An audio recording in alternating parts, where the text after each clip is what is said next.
And the reason behind the lack of great success in human treatment is the development of drug resistance. And as you know, as I see in this picture here, that when we treat leukemia samples, the patients, then there are certain cells which are resistant drugs which are resistant to leukemic stem cells. So they survive and then they will go back to leukemia. And that's the reason of recurrence of leukemia. So we need a better understanding of the mechanism for resistance, and that's why we are in our laboratory modeling using cell lines and tissue samples. So to understand the mechanism of multi-drug resistance or resistance that we see, we are using multi-omics approach, and we try to develop new drugs. So first we try to understand why the resistance occurs, and then we try to develop new drugs, or we try to reuse certain existing drugs to treat these resistance cases. So you can see the two types of models that we develop: resistance models to chemo drugs, or resistance model to recent targeted drugs such as venetoclax and rivimig.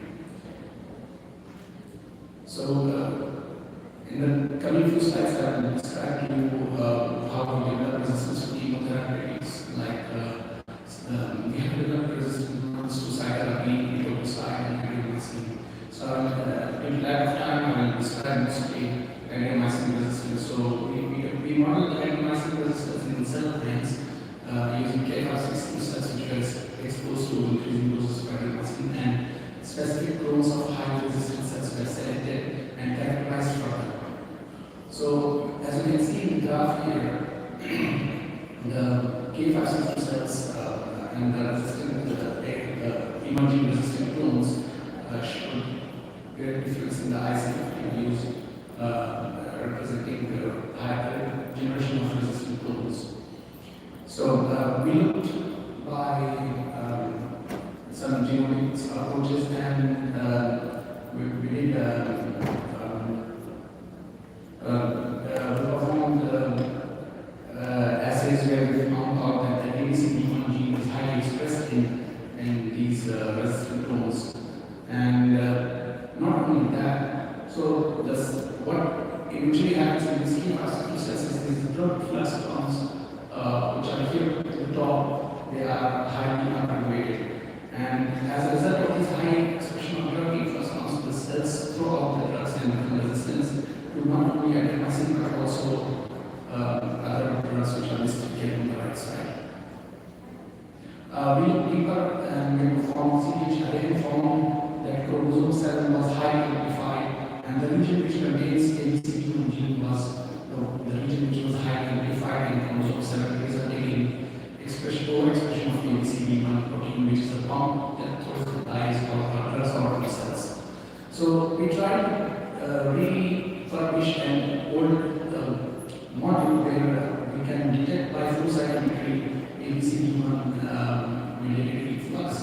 And you can see in the top panel, here these are the K562 cells, which are not resistant and sensitive. You can see that there is excessive amount of accumulation of a dye, and you can see this flow by flow cytometry, each shifts to the right in the K562 cells, which are sensitive. But the cells which are able to reflux, which is in the middle panel, you can see that the dye is influxed out, and you see the peak of in the flow cytometry towards the left side. But if you have inhibitors which inhibit the influx of response, the peak shifts immediately towards the right, and denoting that these are the inhibitors of the influx. So we use this model to screen plaintive compounds. A number of compounds were screened, and we found certain key inhibitors which can stop the efflux of the chemo drugs, and you can identify them by the ones which are having a peak on the right side. So, for example, the CZ415 or the NDP, CGM, these are different inhibitors which are being currently used world over for clinical trials for certain other types of cancers. and also from rapamycin, which is inhibitor that is also used for as an immunosuppressant for transplant, post-transplant treatment. So you can see that the rapamycin, when we add small doses of rapamycin, the peak shifts towards the right, indicating the possibility of block and reflux. So when we add rapamycin, it not only blocks the reflux but also reverses vancomycin resistance, which you can see by the shift of the curves towards the left side. Rapamycin and vancomycin, when we combine together, they increase the apoptosis, and also combination of vancomycin and rapamycin significantly blocks that cytotoxic phase. This led to a possibility to conclude that there could be a very nice combination for rapamycin in AML cases which have lower expression of KBCD. So we looked at certain patient samples and found that certain patient samples random treatment with everolimus, which is similar to rapamycin. In certain cases, the patient samples really show reversal of resistance, and these are patient samples which in the right graph you can see that they are showing high expression of KBCD. So now we go to talk about venetoclax resistance models that we have. Venetoclax is a drug which has been FDA approved for the treatment of AML, particularly older AML combinations. So we tried to model venetoclax resistance, and we found out that our model of venetoclax resistance has a loss of a gene called DAX gene, which functions to form the mitochondrial membrane core and leading to apoptosis. But in our case, in the resistant cells, they were completely resistant to venetoclax. And not only venetoclax, but certain other drugs, because they were having no DAX. So no mitochondrial membrane apoptosis can happen. So the cells where these are the clones which are on the right side, with the red arrow show high resistance, and the one on the green is the sensitive cells. So the cells were also resistant to not only venetoclax but also other BCL2 pathway inhibitors and also MCL1 inhibitor. So after looking at this, we tried to do multi-omics approach by first looking at phosphoproteome and also genomic sequencing and RNA-seq. What these assays reveal and we don't together is that there is upregulation of MAP kinase, mTOR, and CD5. So when we came to know about this, we thought that let's target these proteins and see if resistance is reversed. And indeed it did. Mirtazapine was very effective, which is a MAP kinase inhibitor, is very effective in killing or eliminating the venetoclax resistant cells. And likewise, CDK259 inhibitor was also very effective in reversing resistance or effectively eliminating the venetoclax resistant cells. We also scanned for certain other drugs like FFT3 inhibitor, which didn't work in this case because it literally works through the mitochondrial pathway.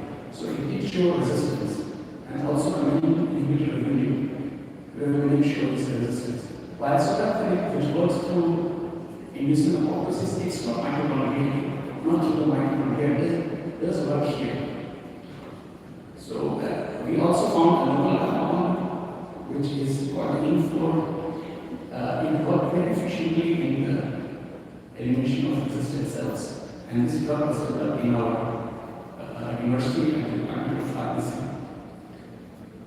Our field aims at using xenograft or patient-derived xenograft to model drug resistance and study new drugs. So I would like to summarize now. What I would show here was that rapamycin versus ABCD-mediated multi-drug resistance suggesting the potential of combination of these RAPA codes and antimicin combination for preclinical investigation. We also showed that loss of tax led to a loss of intrinsic apoptosis, and a multi-omics approach, including transcriptomics and proteomics, revealed to us that MAPK and CDK, some C7 CDKs were upregulated. So therefore, we targeted them, and after targeting them, we found that they are effectively eliminating many tax resistances. So future studies, as I said, are focused on generating zero models and studying certain these combinations. With this, I would like to thank once again, and I apologize for my voice. Thank you, Dr. so much. All questions in there. Now it's my pleasure to present the cover. We'll invite Dr. Zabihullah right here in Faisal Medina to join us to talk about comparative outcomes of precision localization of breast lesions with magnetic seed and conventional wire localization for respiratory surgery in the cell population.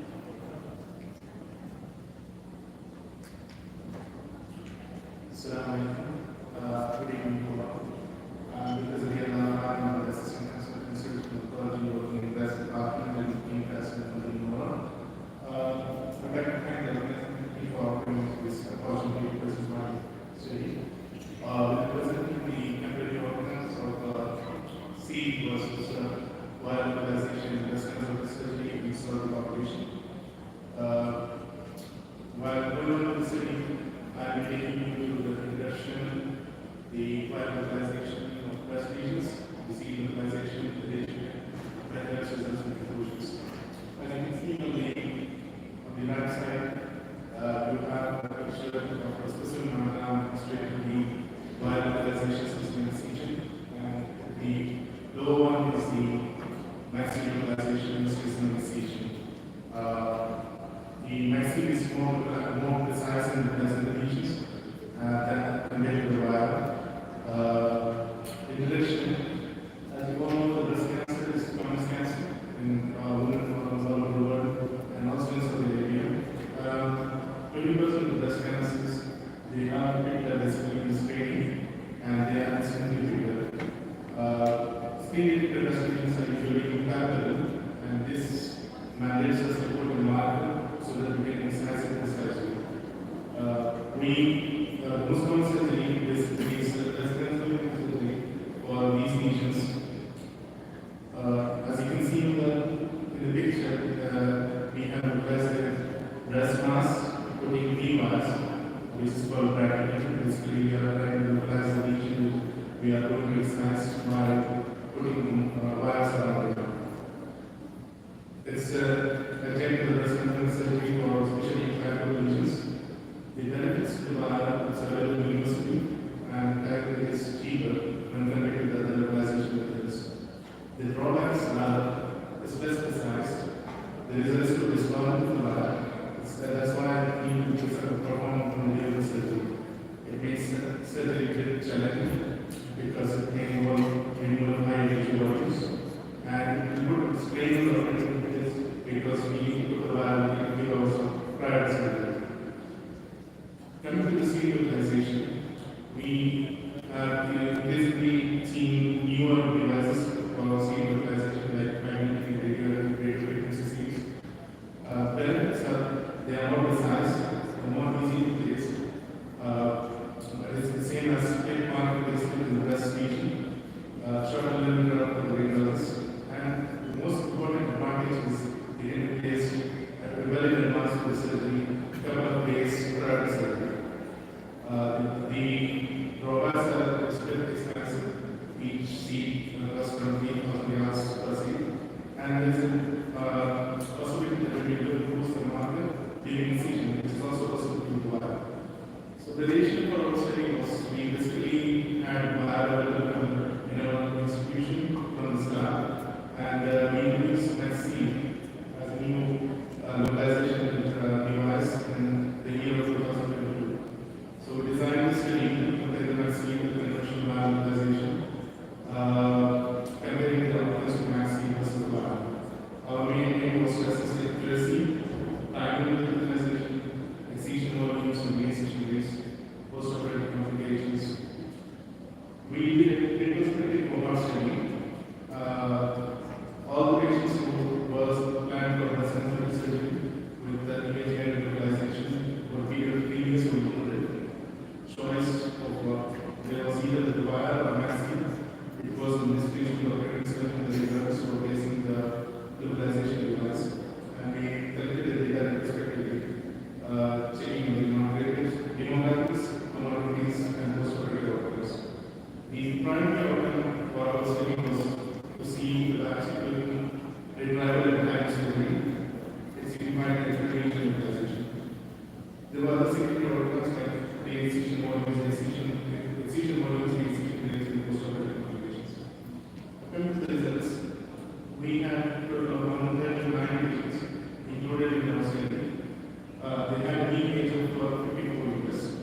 recently. So the mean age was comparatively good, 54 years in Nancy as well as well. 41 years was comparative. Most of the patients had no comorbidities, they were very healthy. The most common comorbidities were diabetes and hypertension and hypertension, which was comparatively good with both the localization devices which we use. The pathology was invasive carcinoma, which is the most common one, followed by electric carcinoma and CU. Preoperative outcomes, we use bracketing for multiple lesions in 19% of the vaccine cases and myeloma in 25% of cases. Coming to the very important point, the mean preoperative lesion volume was around 69 centimeters for the vaccine, compared to the vial, which is 37 or 38 centimeters. The localization time prior to surgery was more easier with the vaccine. We could place the vaccines around 2 days in advance, compared to the vial, which we place around 6 hours prior to surgery. Surgery was quite a decision in most of the cases for the vial as well as vaccine, but we had an easier time on plastic and vaccine localization. It also depends on the surgeon discretion. Some of the surgeons, like surgeon on the vaccine for localization, and certain being preferred vial for localization. Post-operative outcomes, this was being our primary outcome, the successful treatment rate. It was similar in vaccine and vial. Mean excision times were around 60 minutes in both vaccine as well as vial. The mean post-operative excision volume was significantly less compared to the preoperative volume in vaccine, while whereas vial, the mean post-operative excision volume was higher compared to vaccine. The excision rates of post-operative complication were also similar. To conclude, as we saw with the neuroscopy, the precision localization with vaccine is more accurate, it's more safer, and as compared to the safety provided compared to the vial.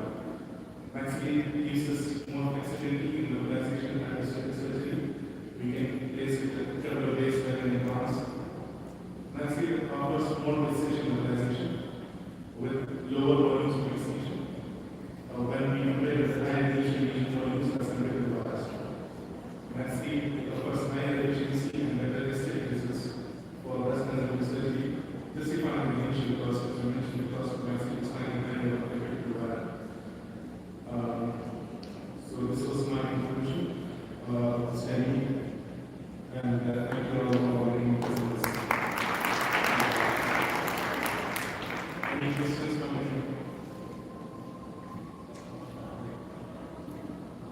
I would also like to thank the Tanzania for letting me present this and having me.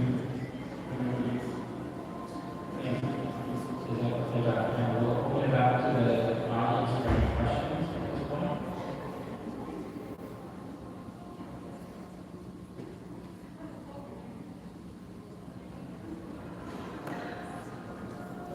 Thank you. I don't see anything here, so.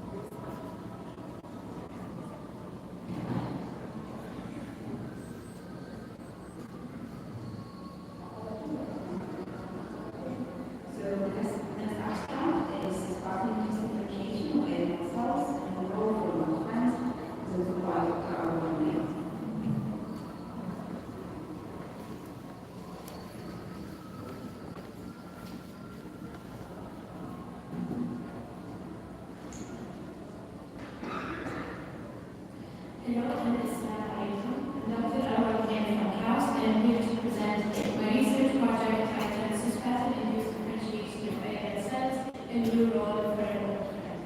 And as the title suggests, I'll be focusing on acute myeloid leukemia, which is one of the four main subtypes of leukemia.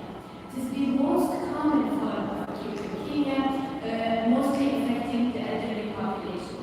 The standard treatment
stops them from proliferating and allows them to become differentiated and eventually die off naturally on their own. This type of approach has several advantages over the traditional chemotherapy approach because it's one, as I said, able to target the leukemic stem cell, but also it is highly tolerable, which is very important for the orphan and the big population affected by MS. So the use of transuranic acid or ATRA is a successful example of the use of such an approach, where ATRA is now used in clinics to treat patients with acute traumatic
our cells in each of these phases. And as you can see here inside the red box, we see that cis pattern increased the percentage of cells that are in the S and G2M phases, meaning that our cells were becoming arrested at these cell cycle phases and then exiting the cell cycle and becoming differentiated.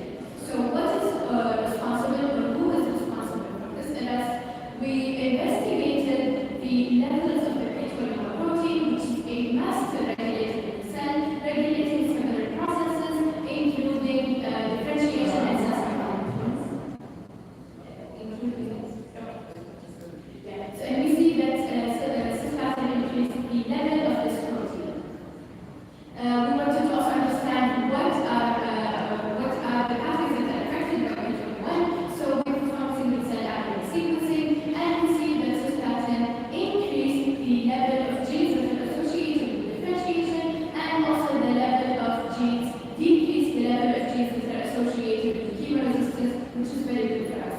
We also saw that cisplatin activated the pathways, the NF-kappa beta and the ERK pathways, which are responsible for differentiation reduction.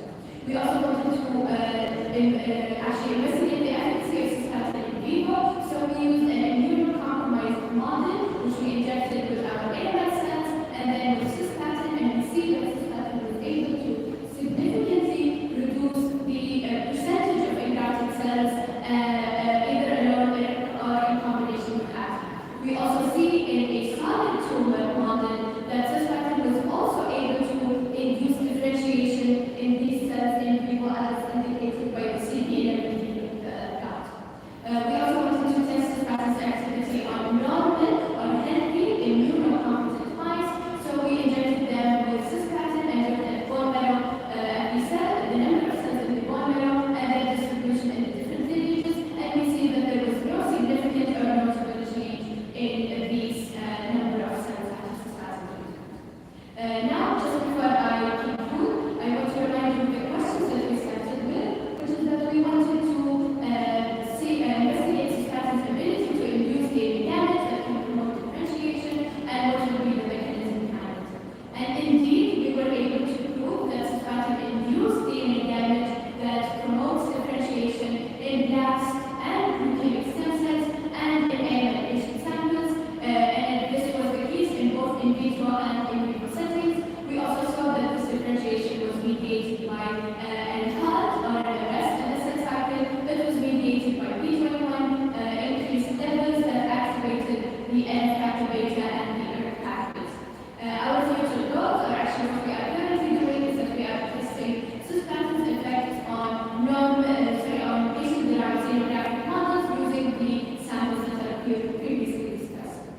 I would just like to acknowledge and thank my fellow lab members, the Cell Migration and Signaling Lab, and our collaborators from both CAS and CHPR. Thank you.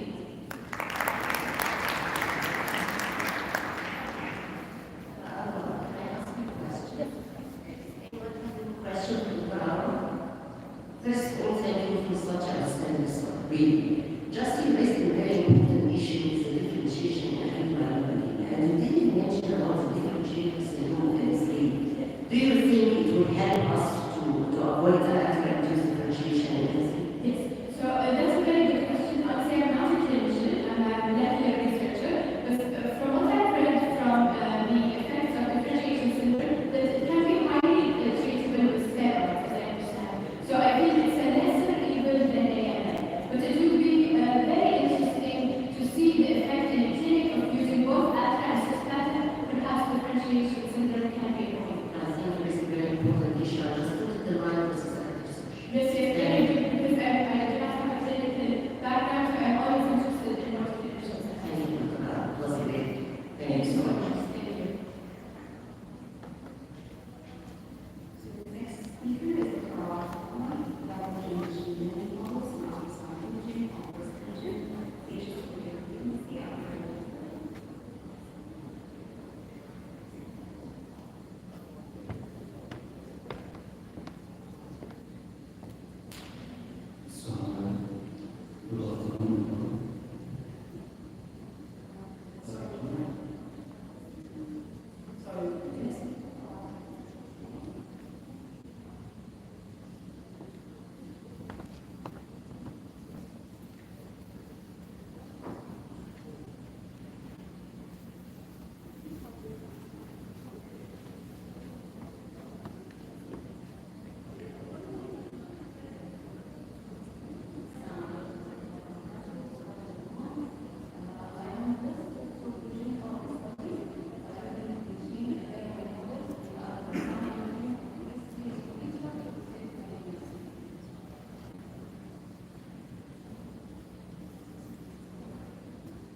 data? I mean, was it image analysis? What did you use exactly? Structured data that were filled by you. The scoring,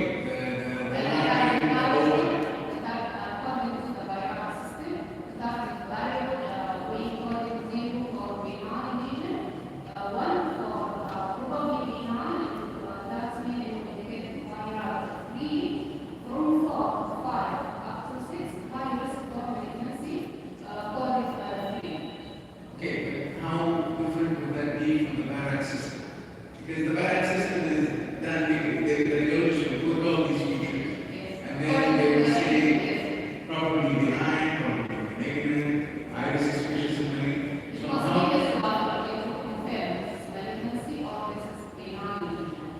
Okay, I mean, did you compare the performance, the model performance with the BARAC system when it comes to? Okay, what was the sensitivity and specificity, all negative predictive value, all these data? I think this will be helpful because it shows the potential is there, right? But we want to show how it will operate in real life. So that's the only comment I have. I'm a pathologist, by the way, so that's one.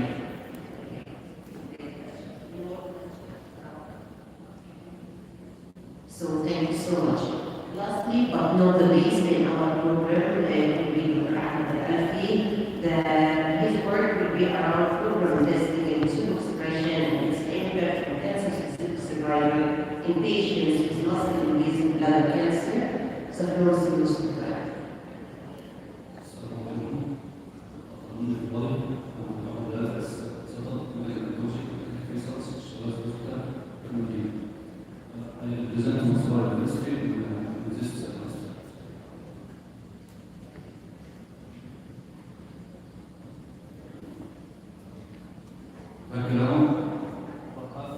Over half a million cases of bladder cancer are diagnosed annually, with over 200 deaths annually. Non-muscle invasive bladder cancer represents 75% at initial diagnosis, but with high recurrence rate. Muscle invasive bladder cancer represents 25% of all bladder cases, with 20% of these cases present with metastatic disease at diagnosis. Advanced disease represents a challenge with limited therapeutic option and also by our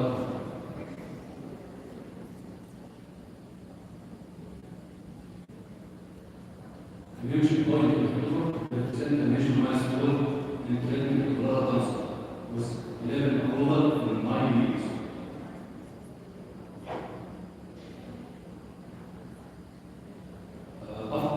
Two immune checkpoint inhibitor, atezolizumab number one withdrawn by FDA in 2021 due to lack of efficacy phase 3 trial.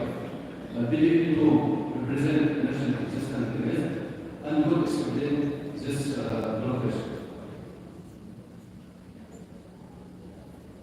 As we see here, PD1 expressed with T cell has two leads, PD1 and PD2.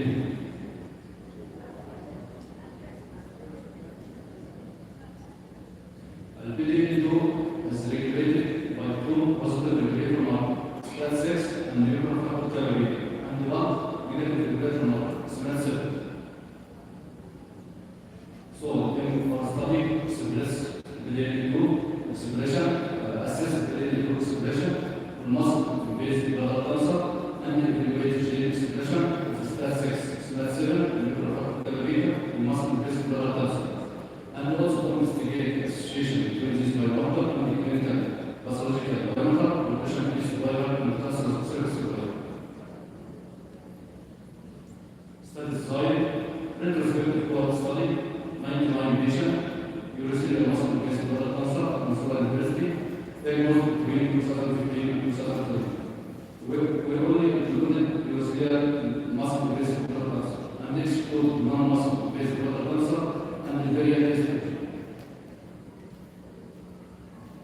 All study cases underwent full history, laboratory tests, imaging, staging according to VGCC, its edition, and the pathological assessment using calculation of 2004 molecular analysis for the to be used in immunohistochemistry and full stats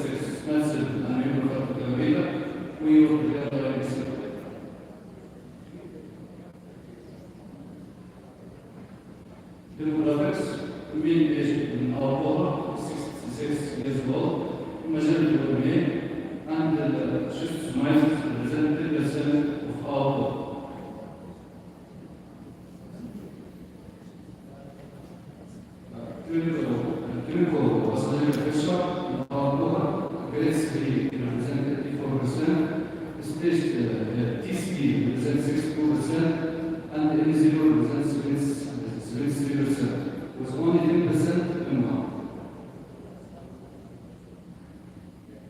As a result, SMED 7, factor carabinal, and STAT6 were markedly elevated in cancer tissue, although for non-cancerous cell, with p-value less than 0.01, indicating the potential role in renal progression. Regarding the PDA2, oil was positive in 67% of cases, with 72% shown no oxidation. We use the scoring system for PDA2 according to provided brochure. Mild represent in our cohort 27% cases, moderate 30%, and large 10%. Mild meaning 1 to 25% from the ischemic, so it doesn't ischemic. And moderate represent 25 to 75%, so it doesn't ischemic. And mild more than 75%, so it doesn't ischemic. This value represent mild, moderate, mild ischemic of the PDA2. Association between PDA2 and demographics. Only diabetes and obesity were positively correlated with higher oxidation of the PDA2. Regarding correlation of expensive factor therapy and statistics, there were positive correlation between tumor stage and PDA2 vessels and disease biomarker, while PDA2 only correlated positively with tumor PDA. Regarding the biomarker validity in predicting progression-free survival, the PDA2 show no significant statistical significance in predicting progression-free survival with p-value 1.6, while in STAT7, nuclear factor therapy and STAT6 were statistically significant in predicting worse progression-free survival.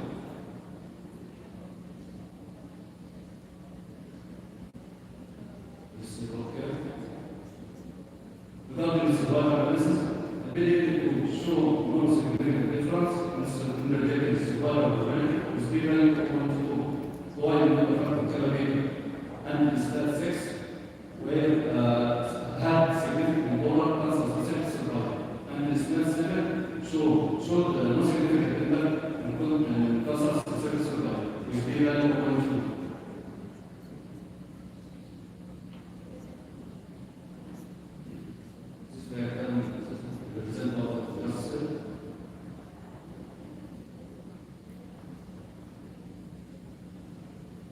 Conclusion, PDA2 wasn't a significant independent predictor for progression-free survival or cancer-specific survival. Its role in immune evasion or further investigation but played strong predictive power in this study. Nuclear factor therapy STAT6 overexcitation corresponding associated with loss cancer-specific survival. SMAD7 significantly predict loss progression-free survival but didn't impact cancer-specific survival. This finding suggests nuclear factor therapy STAT6 obtained as markers for survival outcome and combination with this biomarker may enhance risk stratification and decision-making in muscle-based products. Limitation with respect to studies volume, linked simultaneous period in PDA2 analysis, limited sample size, link of functional studies, and the expression in specific sites were not available. Thank you.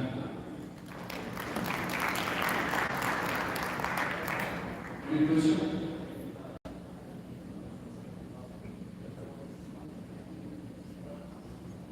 Thank you. So we'll see if there's any questions after this one. That's all. There's a question.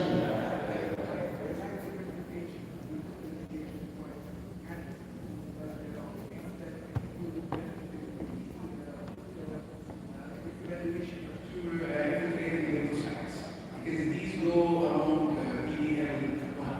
So that maybe you want to go check your slides back and add tumor related lymphocytes, the strong tumor cell related lymphocytes. Another thing in this type of study, you want to mention the type of technology used for using this antenna, antibody drone. That will be the more moving forward for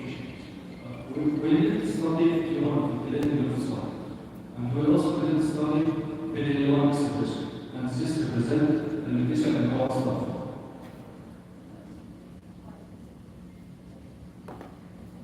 Is there anything you want to talk about? Thank you very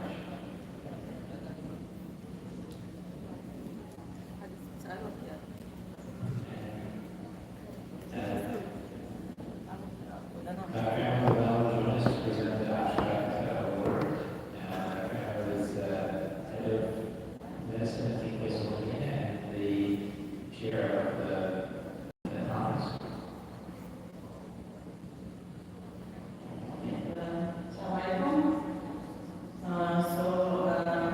We will announce the winner of the best abstract based on the selection from the committee for abstract division.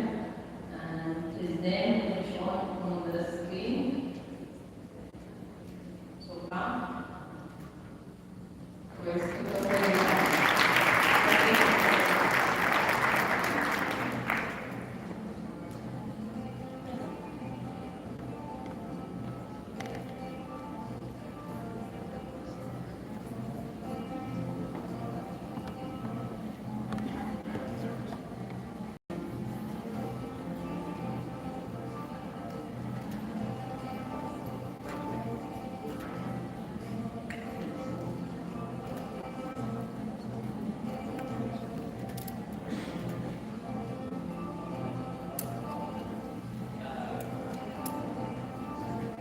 So coming to the end,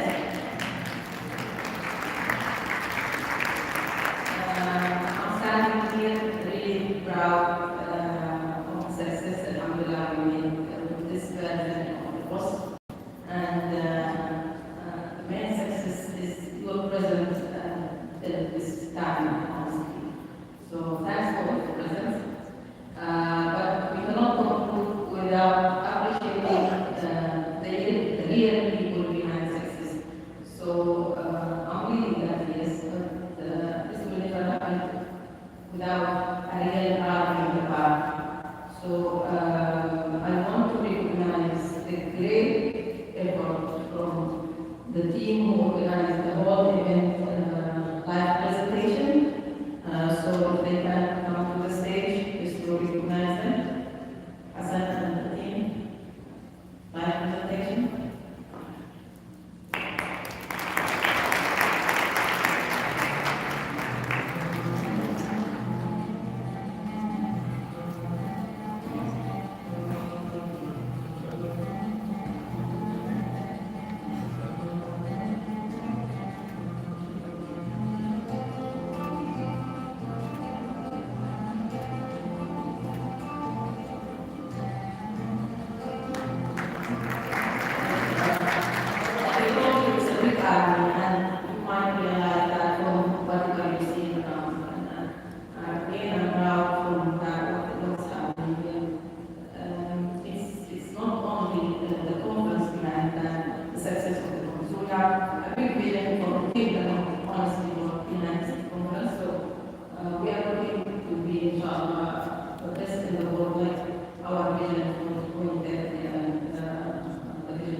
From the hospital employee, physician, nursing, clinical services, administration, patient flow, I don't recall them, everybody, MCA, quality sort for me, everything, that they come on the stage. And the volunteers, so their leaders, patient relation, social services, security, everybody supported behind the success. I just want to recognize specifically people by name, honestly. So I have 4 boys at home, but I have 4 boys here. I want to recognize them by name. I mean, and it's not to undermine that, but they are outstanding. So I will call them Yusuf.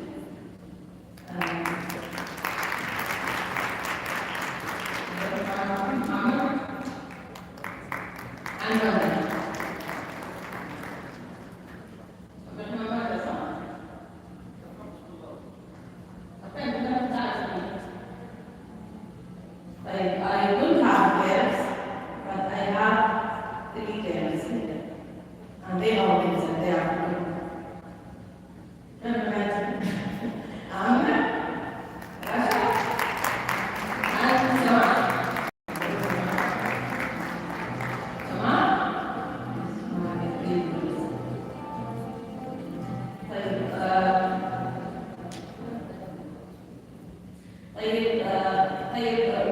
I mean, the main person, there are people who are here on the passage, right and left shoulder, Ziad, Shebani, and Dr. Ahmed Al-Adayani.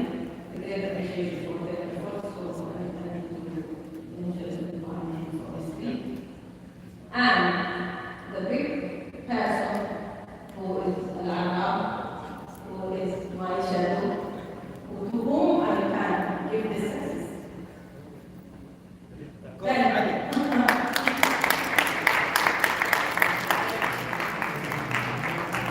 He's working hand to hand with me for the last 8 months. Thank you. And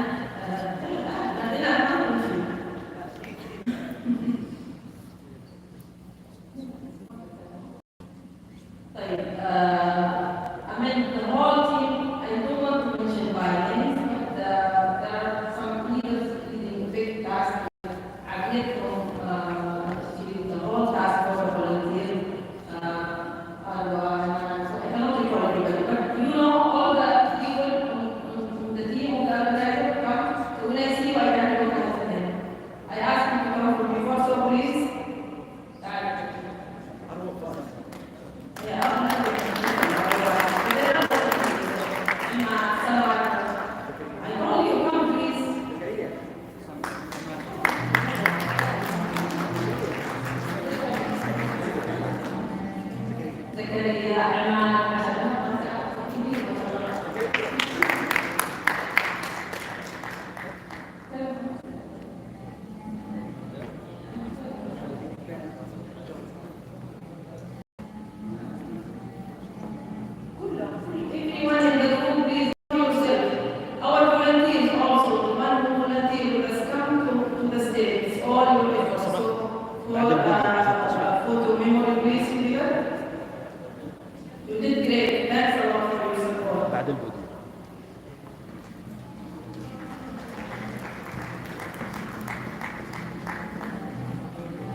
Success with the collaboration.